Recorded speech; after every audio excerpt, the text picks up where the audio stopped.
जंगल में रानो नाम की एक चिड़िया रहती थी जो बहुत मेहनती थी। हर समय किसी न किसी काम में लगी रहती। इसके पड़ोस में ही एक कालू कौवा रहता था जो बहुत आलसी था। हर वक्त किसी न किसी दाव पर रहता। जंगल में बारिश ना होने के कारण दाने की काफी ज्यादा कमी हो गई थी। फिर एक दिन रानो को ख्याल आया कि क्यों ना जंगल के एक खाली हिस्से पर गेहूं बोई जाए, जिससे मेहनत तो होगी लेकिन खाने को दाना आसानी से मिल जाएगा। मैं अकेली शायद ऐसा ना कर पाऊँ, क्यों ना अपने पड़ोसी कालू कौवे को साथ मिला लूं। इससे मेरा काम भी आसान हो जाएगा और कौवे को भी दाना मिल जाएगा। और रानो कौवे के पास जाती है। कौवे भैया, क्या तुम देख रहे हो? जंगल में दाना बिल्कुल खत्म होता जा रहा है। हाँ, ऐसा ही है। बल्कि मुझे तो आज 2 दिन बाद दाना मिला था, अभी अभी खाया है। कहीं तुम मुझसे दाना उधार तो नहीं लेने आई? नहीं नहीं कौवे भैया, मुझे पता है मुझे तुम्हारे घर से क्या मिलेगा। तुम तो खुद अपने लिए बहुत मुश्किल से ढूंढते हो दाना। वास्तव में मैंने कुछ नया सोचा है। क्या क्या नया सोचा है रानो तुमने? नदी के पास काफी सारी जमीन खाली पड़ी है और मेरे पास कुछ दाने भी हैं। अगर तुम मेरा साथ दो तो हम दोनों मिलकर इन दानों को बो लेते हैं। इससे हमारे पास खाने की कोई कमी नहीं होगी। बात तो तुम्हारी ठीक है, काम मिलके कर लेंगे और जो फसल होगी वो तुम्हारी और मेरी आधी आधी। मुझे मंजूर है। तो फिर चलो आज हम जमीन को नरम करते हैं जाकर, क्योंकि बीज नरम जमीन में ही उगता है। ऐसे अचानक से तुम मुझे बता रही हो? शेयरिंग है मेरी तुमसे शुरू, लेकिन आज ऐसा करो कि जमीन तुम नरम कराओ, बाकी का काम मैं पूरा पूरा तुम्हारे साथ करवा दूंगा। अगर तुम्हें आज कोई काम है तो कोई बात नहीं कौवे भैया, मैं जमीन अकेले ही नरम कर लेती हूँ। हाँ, लेकिन कल बीज बोना है, तुम्हें लाजमी जाना होगा। पक्का, मैं कल तुम्हारे साथ जाकर सारे ही बीज खुद बो दूंगा। और चिड़िया अकेले ही जमीन नरम करने के लिए चली जाती है। प्यारे दोस्तों, क्या आपने मुझे सब्सक्राइब कर लिया है? और घंटी के आइकॉन को दबाना बिल्कुल मत भूलिएगा।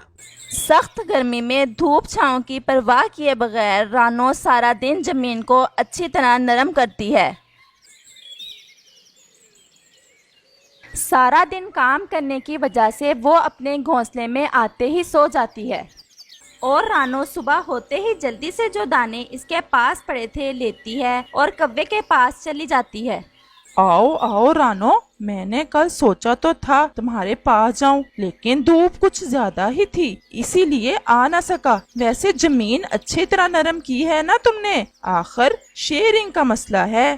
कौवे भैया, मजाक अच्छा कर लेते हो। हाँ, वो तो मैंने अच्छे से नरम कर दी थी, लेकिन आज भी काम बहुत ज्यादा है। दानों को जमीन में बोना है। कोई बड़ा काम नहीं है। मेरा दादाजी जब जिंदा थे तो मैं अक्सर इनके साथ जाया करता था। वो बहुत अच्छी तरह दाना बो लेते थे। मैंने इनसे बहुत कुछ सीखा है। तो फिर चलो। और कौवा जैसे ही चलने का सोचता है, इसकी एक नजर सूरज पर पड़ती है जो सुबह सवेरे ही आग बरसा रहा था। इसकी आज फिर नीयत खराब हो जाती है। रानो, तुम चलो, मैं तुम्हारे पीछे आता हूँ। छम छम करता आता हूँ, काका करता आता हूँ। और रानो चिड़िया फिर से अकेली ही चली जाती है। नदी के पास जाकर वो जमीन में दाने बोना शुरू करती है। वो एक एक दाना अपनी चोंच में लेती, उसको जमीन में रखती और ऊपर से नरम मिट्टी डाल देती। और वो मुड़ मुड़ कर कौवे को बार बार देखती। लेकिन रानो चिड़िया ने सारे ही दाने बो दिए और शाम हो गई, लेकिन कौवा ना आया। और रानो थक हार कर शाम को वापस लौट आती है। कौवा सामने ही बैठा था। रानो, माफ करना, मैंने तुमसे शेयरिंग तो कर ली। मैं अपनी बात पर अब भी खड़ा हूँ, लेकिन जैसे ही तुम गई मेरे सर में सख्त दर्द शुरू हो गया। मैं आ ना सका, लेकिन कल मैं खुद ही तुम्हारे पास आ जाऊंगा और तुम मुझे कल का काम भी बता देना। अगर हो सका तो मैं अकेला ही कर आऊंगा। हाँ, मैंने तुम्हारी बात मान ली। होगा तुम्हारे सर में दर्द, भला ऐसे तुम क्यों कहोगे? अब मैं थकी हुई हूँ, मुझे जाकर आराम करना होगा। और चिड़िया अपने घोंसले में चली जाती है। अगले रोज तो सूरज कुछ ज्यादा ही पहले निकल आता है अपनी आग बरसाने के लिए, लेकिन चिड़िया कोई परवाह नहीं करती। वो जाने ही लगती है कि कौवा आ जाता है। तुम भी कहोगी कैसा पार्टनर है मेरा, रोज बहाना बना लेता है। आज मैं खुद ही आ गया। लेकिन रानो, बात सच है, मैंने कभी ये काम वाम नहीं किए। सब पक्षी हंसेंगे मुझ पर। मैं तुम्हारे साथ तो सच में नहीं जा सकता। तुम चलो, मैं दूसरी तरफ से होकर छम छम करता कां करता आता हूँ, ताकि कोई मुझे देख ना ले। मैं किसी की नीयत पर शक नहीं करती। तुमने जो कहा वो सच ही होगा, लेकिन आ जाना, आज दानों को पानी देना है। हाँ हाँ, क्यों नहीं, भला मुझे भी तो फिक्र है ना अपनी फसल बाड़ी की। और चिड़िया चली जाती। वो अपनी चोंच में पानी लाती और जहाँ जहाँ इसने दाने बोए थे इन पर गिरा गिरा कर जमीन को गीला करती, ताकि जमीन नरम हो जाए और बीज से पौधा निकल आए। वो बार बार कौवे की राह देखती, लेकिन कौवा ना आया। फिर से शाम हो गई और चिड़िया फिर से थक हार कर वापस आ जाती है।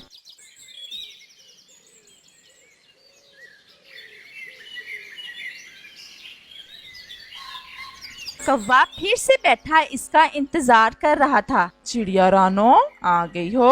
अब तुम ये ना कहना मैं झूठा हूँ। जैसे ही मैं दूसरे रास्ते से आने लगा तो मेरा मामा मेरे घर की तरफ आ रहा था। मैंने देखा तो दिल में सोचा, काम तो सारी जिंदगी ही करने हैं। मेरी माँ का भाई आया है, क्यों ना आज इसकी सेवा ही कर लूं। और मैं वापस चला आया। हाँ, ऐसा ही होगा।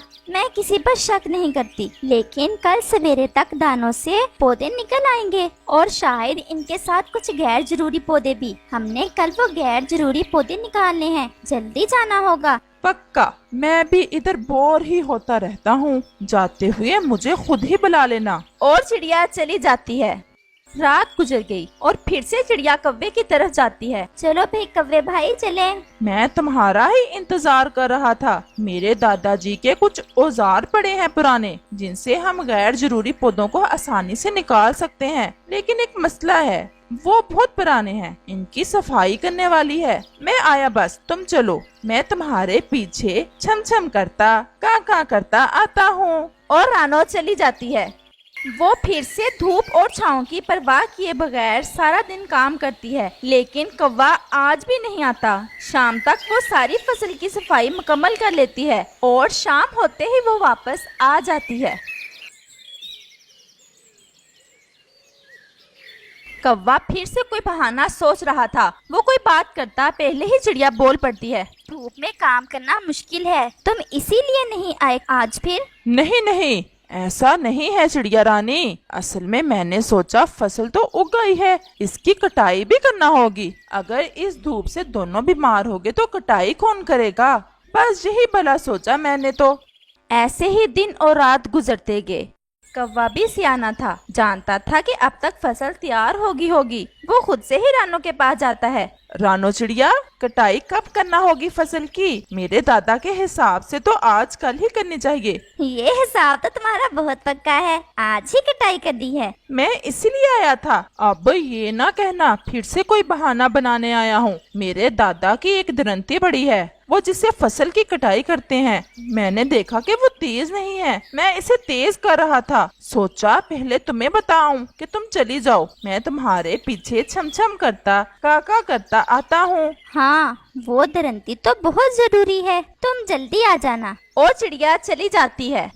रानो सारे पौधे अपनी चोंच से ही निकाल कर एक जगह इकट्ठे करती है और फिर इनसे दाने अलग करती है और स्ट्रो अलग करती है। अभी शाम होने को ही थी कि कौवा भी आ जाता है। हाँ जी रानो, हो गया काम। शायद मैं थोड़ा लेट आया हूँ, लेकिन मैंने सोचा अगर आज भी ना गया तो फिर रानो मेरा विश्वास नहीं करेगी। आसमान पर बादल आ रहे थे, मैं इसीलिए भागा। छम छम करके कां करके मैं तो भागा ही आया। इतनी मेहनत की है, कहीं अनाज बारिश से खराब ना हो जाए। तुम थक गई होगी ना, आखिर बांटना भी है फसल को। ये काम तो मेरे दादाजी ने मुझे बहुत अच्छे से समझाया हुआ है। और कौवा जल्दी से दानों वाली ढेर पर बैठ जाता है। ये दाने मेरे और स्ट्रो तुम्हारा। इंसाफ यही बनता है, क्योंकि तुमने मेहनत ज्यादा की है और ज्यादा चीज स्ट्रो ही है। वो तुम्हें मिलेगा। रानो हैरान होकर कव्वे की तरफ देखती है, लेकिन कव्वा थोड़ा गुस्सा भी दिखाता है। जाओ जाओ,